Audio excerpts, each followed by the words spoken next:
Good morning friends.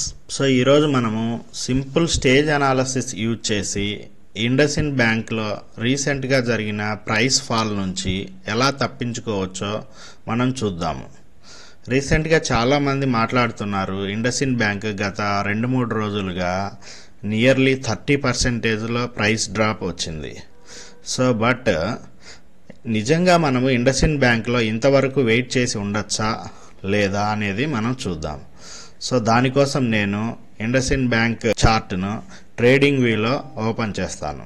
ఇది trading వ్యూలో IndusInd bank weekly chart. So ఈ చార్ట్లో మీరు అబ్జర్వ్ చేస్తూ నేను ఆల్రెడీ సమ్ అబ్జర్వేషన్స్ నోట్ చేసి ఉంచాను. సో అందులో ఇక్కడ మీరు అబ్జర్వ్ చేస్తే బ్లూ లైన్ అనేది రెడ్ లైన్ క్రాస్ అయింది. అంటే 10 week moving average 30 week moving average కన్నా పైకి వచ్చింది.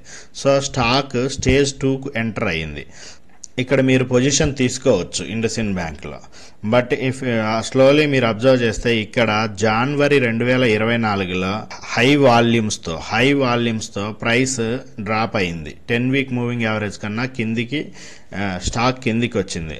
ఈ వీక్లో 8% కన్నా ఎక్కువ ఫాల్ వచ్చింది. సో ఇది first cell signal. Stock price closed below 10 week moving average with high volume. ఇది ఫస్ట్ సెల్ సిగ్నల్. సో ఇక్కడ మీరు మళ్ళీ తర్వాత అబ్జర్వ్ చేస్తే ఇక్కడ క్లియర్గా మీరు చూడొచ్చు బ్లూ లైన్ అనేది రెడ్ లైన్ కన్నా కిందికి వచ్చింది. అంటే 10 వీక్ మూవింగ్ యావరేజ్ 30 వీక్ కన్నా కిందికి వచ్చింది. సో ఇక్కడ ఇది సెకండ్ సెల్ సిగ్నల్. ఇక్కడ స్టాక్ అనేది స్టేజ్ 4కు ఎంటర్ అవుతోంది. సో మీరు ఇంకో సెల్ సిగ్నల్ కూడా చూడొచ్చు. ఇక్కడ స్టాక్ అన్ని వారాల పాటు ఒక మోర్ దాన్ 10 వీక్స్ కన్నా ఎక్కువ కాలం ఒకే చోట ఉంది. బట్ సడన్గా May 6, 2024లో కిందికి బ్రేక్ అయింది. ఇది నెక్ లైన్ బ్రేక్.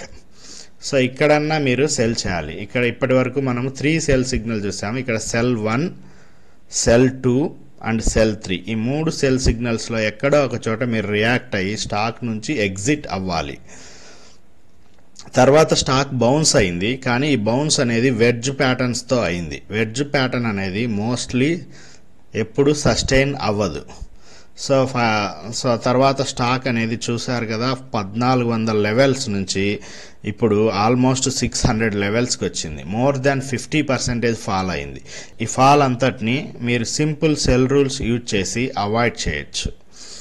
ఈ విధంగా స్టేజ్ అనాలిసిస్ యూజ్ చేసి ఏదైనా ఒక స్టాక్ నుంచి ముందుగానే మనం ఎగ్జిట్ అవ్వచ్చు.